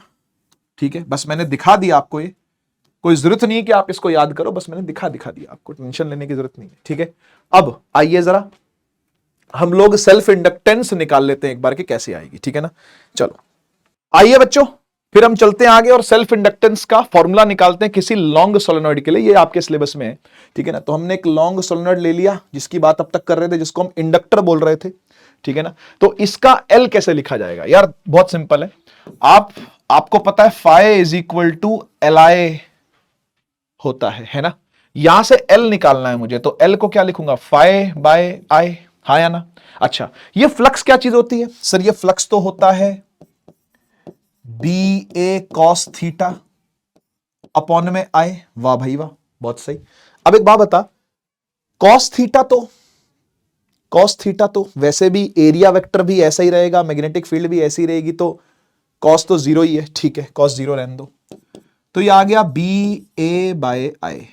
कोई दिक्कत नहीं सर। बेटा क्या मैं B को लिख सकता हूं म्यू नॉट NI? अरे हां सर, तो म्यू नॉट NI A बाय I सही है। I से I कट गया, ये क्या आ गया, ये आ गया म्यू नॉट NA। ठीक है, अब ये N क्या होता है याद है आपको, N होता है number of turns per unit length, यानी कि N बाय L। और एरिया होता है, एरिया इसका एरिया लोगे आप, which is pi R square, है ना। तो यहां पर हम इसको ऐसे लिख सकते हैं, देखो म्यू नॉट N की जगह पर N बाय L, और एरिया को अभी एक काम करते हैं A रहने देते हैं, या फिर आप इसको वैसे चाहो तो लिख भी सकते हो पाई आर स्क्वायर, कोई दिक्कत वाली बात नहीं है। ठीक है ना, तो this is mu naught N by L। तो ये जो भाई L आया ये एक ही टर्न के लिए आया, आप N टर्न्स के लिए डालोगे तो N से मल्टीप्लाई कर दोगे इसको आप, है ना भाई। तो ये हो जाएगा L is equal to mu naught N square A by L। ठीक है ना, N टर्न्स के लिए इस तरीके से हम इसको लिख देंगे। ठीक हो गया, बढ़िया है ना। तो ये है कोफिशिएंट ऑफ सेल्फ इंडक्टेंस का फॉर्मूला। ठीक है, आगे बढ़ते हैं। अब आती है बारी म्यूचुअल इंडक्शन की। देखो म्यूचुअल इंडक्शन में क्या होता है, बहुत सिंपल है। हम एक कॉइल के अंदर करंट को बढ़ाएंगे, उसकी फील्ड जाकर के दूसरे को लगेगी, और दूसरे को फील्ड लगेगी तो वो भी अपने अंदर क्या कर लेगा, करंट को इंड्यूस कर लेगा। यही कहानी है। ठीक है ना, तो ये ऐसे होता है कि एक कॉइल ये रहा, ठीक है ना, इसको बोलते हैं प्राइमरी कॉइल।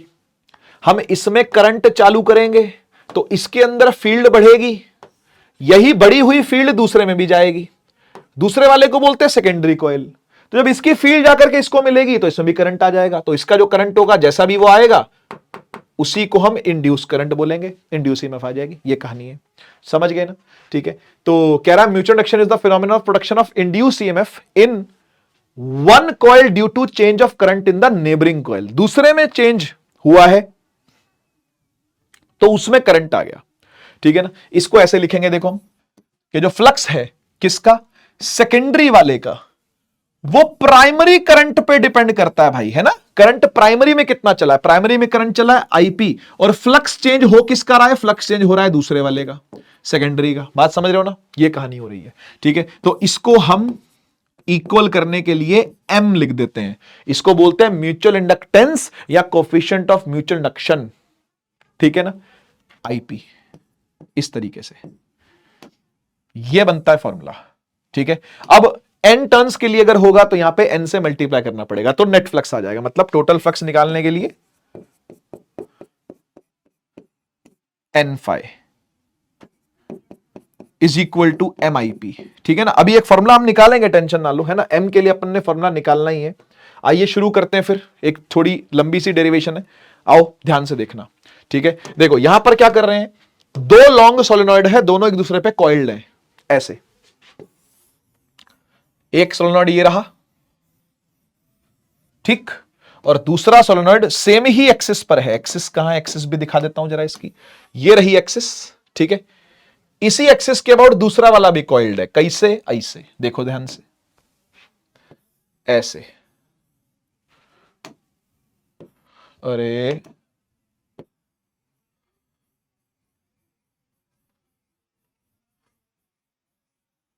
ऐसे,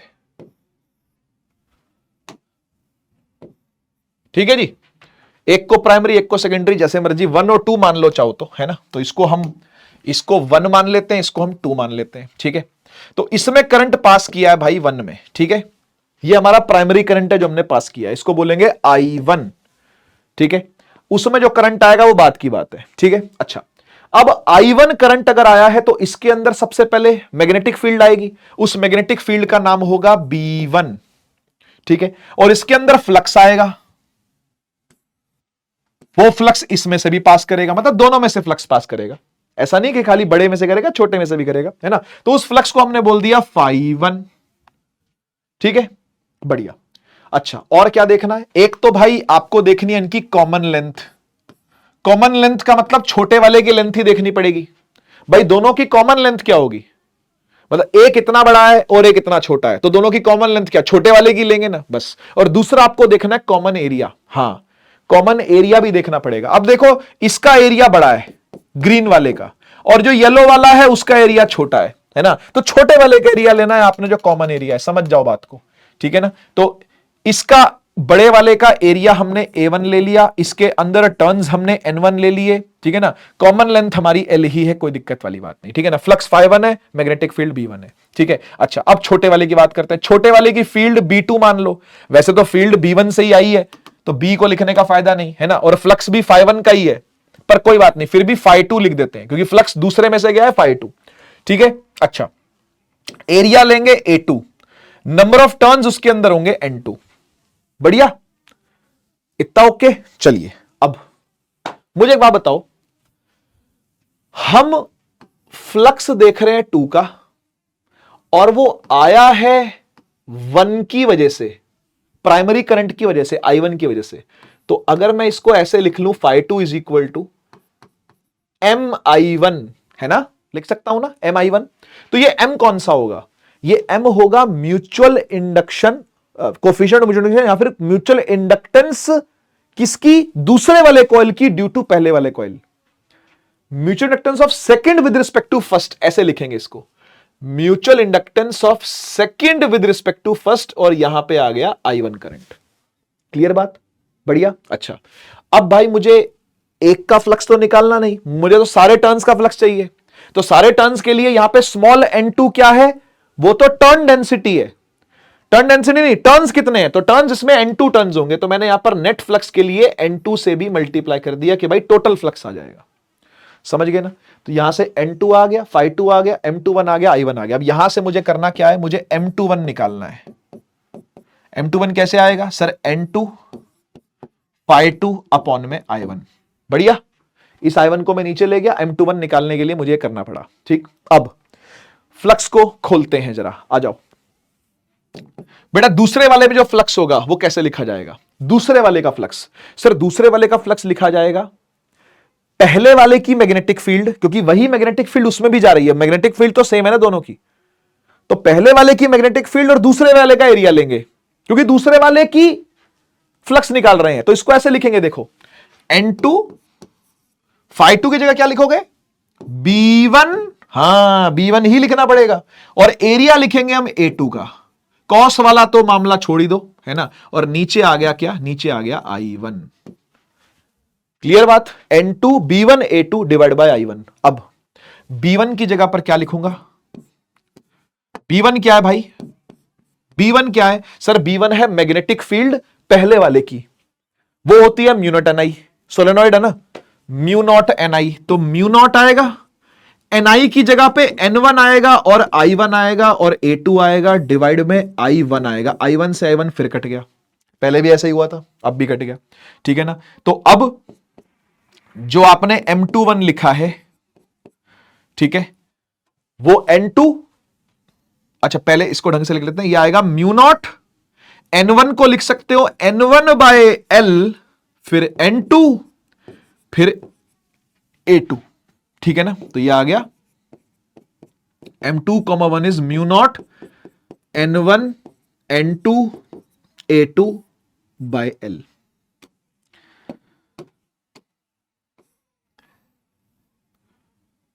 ठीक जी।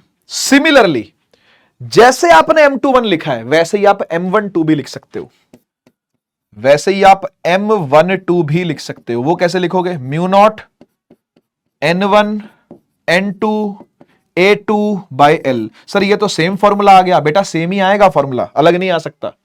कॉमन एरिया A2 का ही लेंगे। मुझे एक बात बताओ, मुझे एक बात सोच के बताना। बच्चा पूछता है सर ठीक है mu naught N1 N2 L, mu naught N1 N2 L तो हमें समझ में आता है, लेकिन आपने यहां पर भी A2 एरिया लिया, यहां पर भी A2 एरिया, ऐसे कैसे सर? मुझे एक बात बता, इमेजिन करके एक गोला बड़ा है और एक गोला छोटा है, ठीक है? ठीक है, इसका एरिया A1, ग्रीन वाले का एरिया A1 और इसका एरिया A2, ये A2 एरिया, ये A1 एरिया। बढ़िया।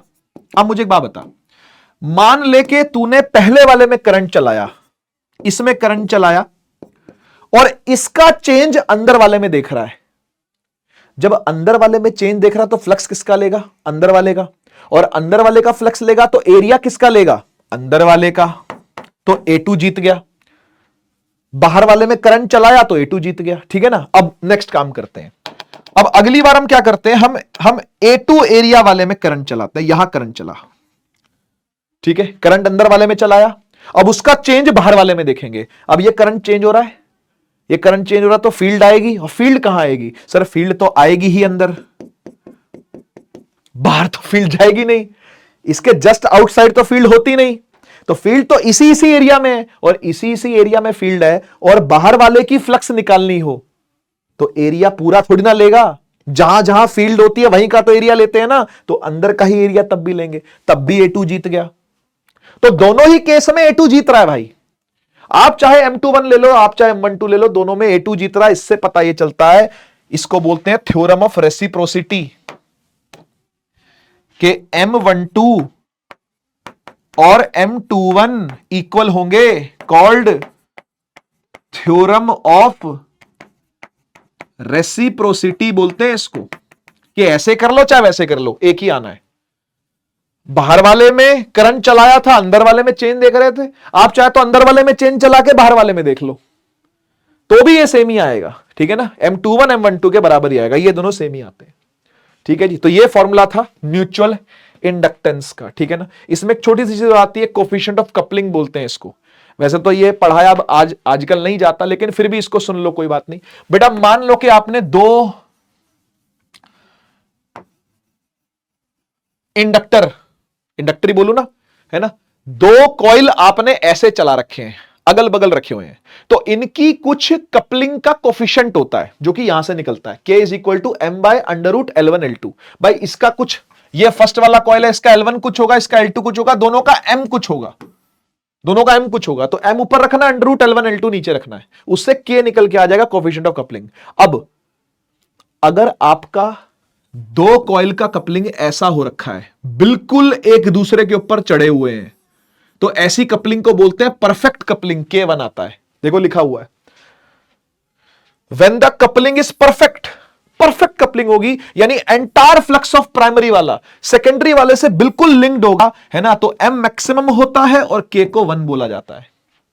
समझ गए ना? लेकिन अगर ऐसी कपलिंग हो तो, कि एक ऐसा है और दूसरा वाला ऐसा है, तो इसका फ्लक्स ना इसमें जा रहा ना इसका फ्लक्स इसमें जा रहा, क्रॉस हो रखे दोनों ऐसे, है ना, तो इसकी फील्ड उसमें नहीं जा रही, उसकी फील्ड उसमें नहीं कोई फ्लक्स बना रही, तो ऐसे में हम बोलेंगे ये सबसे घटिया कपलिंग है, नो कपलिंग है ये। इसमें M भी 0 K भी 0 रहेगा। बात समझ गए ना?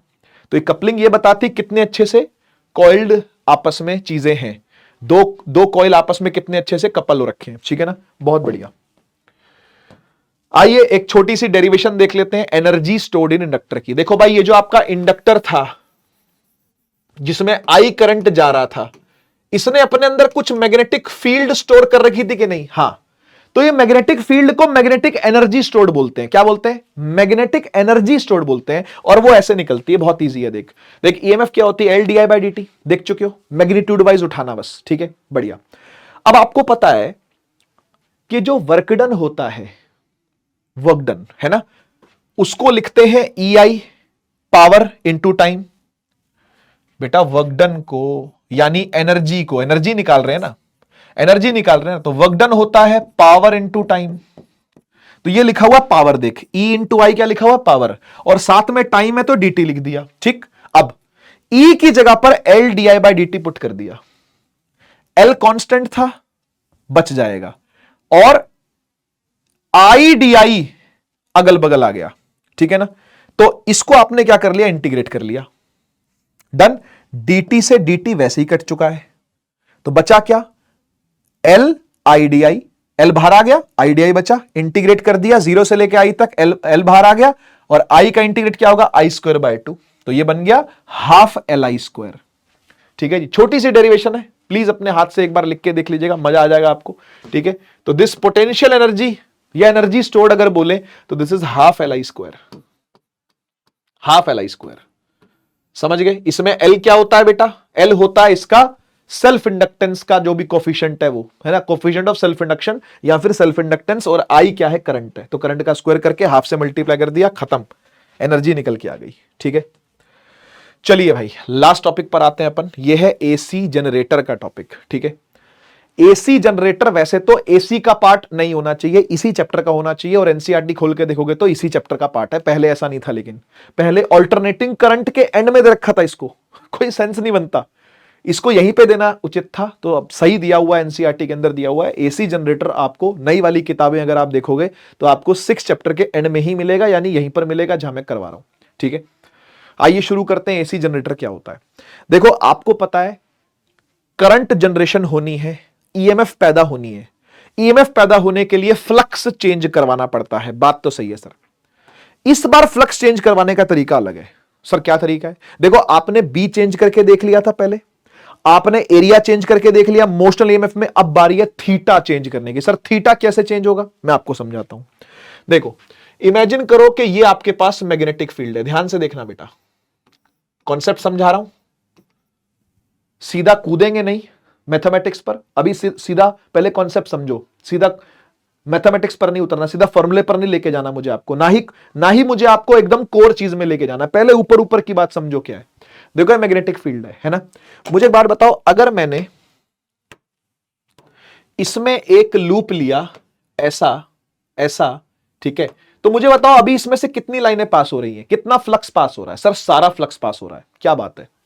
मुझे एक बात बताओ, अगर मैं इसको ऐसे कर दूं तो सर अब थोड़ा सा और ज्यादा पास होगा, क्योंकि यहां भी हो सकता है एक फील्ड लाइन हो, यहां भी हो सकता है एक फील्ड लाइन हो, हाँ सही बात है, ठीक है ना।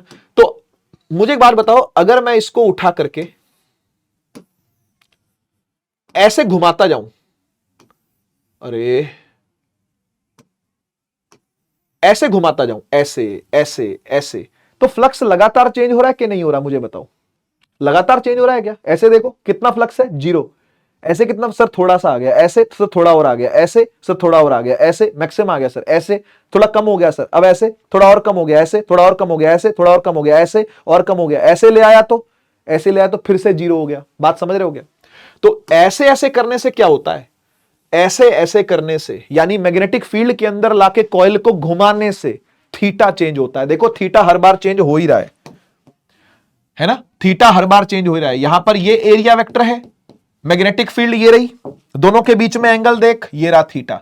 बोलिए थीटा हर बार चेंज हो रहा है कि नहीं हो रहा, हो रहा है, हो रहा है। और थीटा चेंज हो रहा है, हम इसे घुमा रहे हैं, तो ओमेगा कुछ फ्रीक्वेंसी होगी इसकी, है ना, तो ओमेगा को क्या लिख सकते हैं, थीटा बाय टी लिख सकते हैं ना, एंगल अपॉन में टाइम, है ना। ओमेगा क्या होता है बेटा, एंगुलर वेलोसिटी होती है, एंगुलर फ्रीक्वेंसी एक तरीके से, है ना।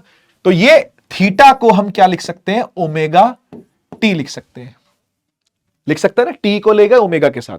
अब ऐसे में अब यहां देखो ध्यान से, सब कुछ समझ में आएगा हो क्या रहा है। देखो एक कॉइल को रख करके घुमा रहे हैं, अल्टीमेटली घुमाना ही हो रहा है, घुमाना हो रहा है, तो ईएमएफ कैसे इंड्यूस होगी यार, यहां देख, देख बेटा ईएमएफ होती है B phi by D T, बात तो सही है सर, ठीक है। फाई की जगह पर आप क्या रखोगे, बी ए cos theta, yes sir.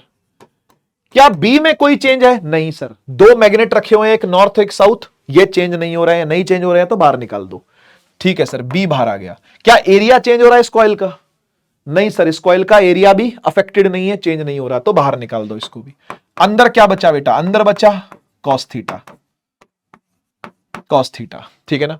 Sine theta का डिफरेंशिएशन होता है कॉस थीटा का होता है माइनस साइन थीटा। तो इसलिए आप अगर यहां पे माइनस का साइन ऊपर से लेकर के आ रहे हो तो ये बहुत अच्छी खबर है, और नहीं भी लाओगे तो भी कोई दिक्कत नहीं है भाई, तब भी साइनोसॉइडल वेरिएशन ही होगा, फर्क कुछ नहीं पड़ता उस चीज से, ठीक है ना।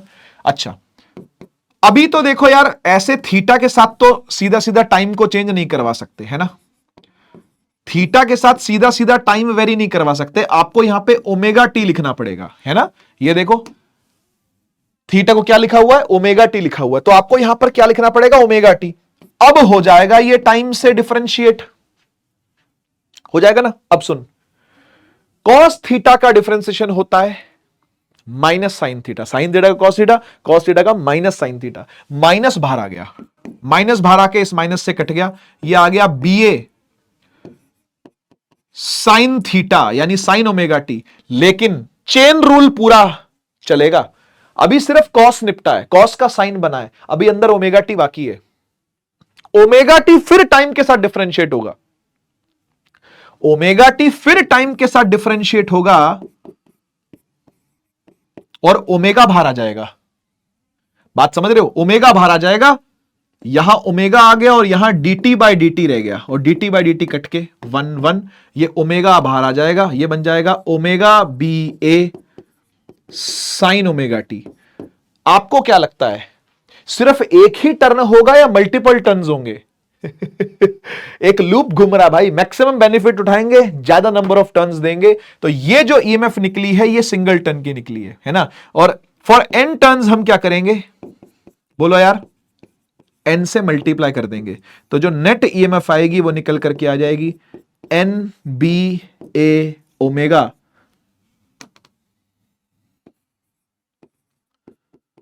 Sign omega T. क्लियर हो गया?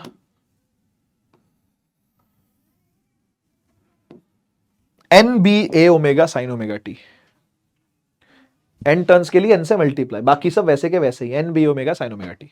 अब आपको यहां से क्या देखने को मिल रहा है, देख मैं समझाता हूं। यहां से बेटा आपको यह देखने को मिल रहा है, यहां से आपको यह देखने को मिल रहा है कि जो ई नेट है वो समथिंग समथिंग कांस्टेंट है।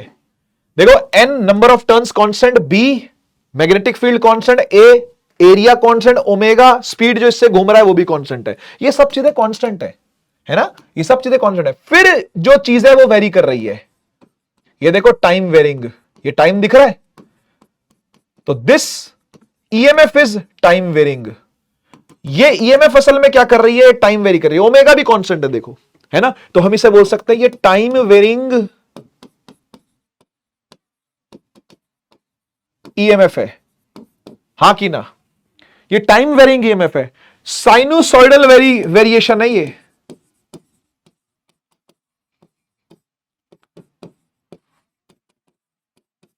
साइनोसॉइडल वेरिएशन मतलब साइन वेव के हिसाब से वेरी करना, है कि नहीं। सिमिलरली जैसे जैसे E net N B A omega sine omega T बना है, इधर देख, है ना, जैसे E net N B A omega sine omega T बना है, इसमें ये एन बी ओमेगा जो है ना, ये आपकी मैक्सिमम ईएमएफ होती है, इसको बोलते हैं ईएमएफ एम्पलीट्यूड या वोल्टेज एम्पलीट्यूड। असल में ये एक एसएचएम दिख रहा है बेटा, सिंपल हार्मोनिक मोशन हो रहा है ये ईएमएफ का, अगर आप थोड़ी सी 11th क्लास याद करो तो, है ना। तो ये जो ई नेट है ये असल में ई नॉट लिखा जा सकता है पूरा, एन बी ए ओमेगा को ई नॉट लिख सकते हैं, फिर आगे आ गया साइन ओमेगा टी, इसको बोलते हैं टाइम वेरिंग ईएमएफ या फिर अल्टरनेटिंग वोल्टेज। ये असल में अल्टरनेटिंग वोल्टेज है बेटा, ठीक है, ये अल्टरनेटिंग वोल्टेज है, और अल्टरनेटिंग वोल्टेज ही पैदा करती है अल्टरनेटिंग करंट, यानी कि ये भी हो जाएगा आई आर, ये भी हो जाएगा I naught R sine omega T, R से आर कट जाएगा तो आई आ जाएगा I naught sine omega T. कोई आपसे पूछे आई नॉट कौन है, तो कुछ नहीं किया भाई, यहां से आई आर निकाला, आर को नीचे ले गए, यानी N B A omega by R sine omega T. तो ये जो आपने निकाला ये NBA ओमेगा बाय आर जो आपने निकाला, ये करंट एम्पलीट्यूड कहलाता है। दिस इज वोल्टेज एम्पलीट्यूड, ये और ये करंट एम्पलीट्यूड है, NBA ओमेगा बाय आर, ठीक है ना। इसको बोलते हैं ऑल्टरनेटिंग करंट AC, जो आपका अगला चैप्टर है, ठीक है ना। तो अगले चैप्टर की जो नींव है वो यहीं से बनती है, ठीक है ना। अगले चैप्टर की स्टार्टिंग ही आप देखना यहां से होगी, इधर से I is equal to I naught sine omega T, start यहीं से होता है अगला चैप्टर। तो इसलिए बहुत जरूरी है आपके लिए, अगर आपने AC चैप्टर पढ़ना है तो EMI पढ़ा हुआ हो। नोट्स चाहिए हो अगर आपको इस लेक्चर के, तो नीचे डिस्क्रिप्शन खोल करके देख सकते हो, स्कैन भी कर सकते हो, हाथ के हाथ अपलोड हो जाते हैं जैसे ही लेक्चर अपलोड होता है, ठीक है ना। कैसा लगा ये लेक्चर EMI का जरूर बताना भाई। बहुत ही मेहनत के साथ कंसाइज तरीके से काम की बातें लाते हुए ही चीजें मैंने करी है, और मैक्सिमम चीजें कोशिश करी अपने हाथ से लिखने की, ठीक है ना। तो कैसा लगा जरूर कमेंट सेक्शन के अंदर बताना, ठीक है ना। लगातार इसी स्पीड के साथ आगे के लेक्चर भी आप लोग को मिलते जाएंगे। जल्दी ही हम लोग बड़े से बड़े चैप्टरों को भी पूरा करेंगे, है ना। जैसे कि रे ऑप्टिक्स की आप लोग को इंतजार है, तो डोंट वरी, हो जाएगा, ठीक है ना। मिलते हैं नेक्स्ट क्लास में, तब तक के लिए take care, bye bye. Bharat माता की जय, जय हिंद, वंदे मातरम।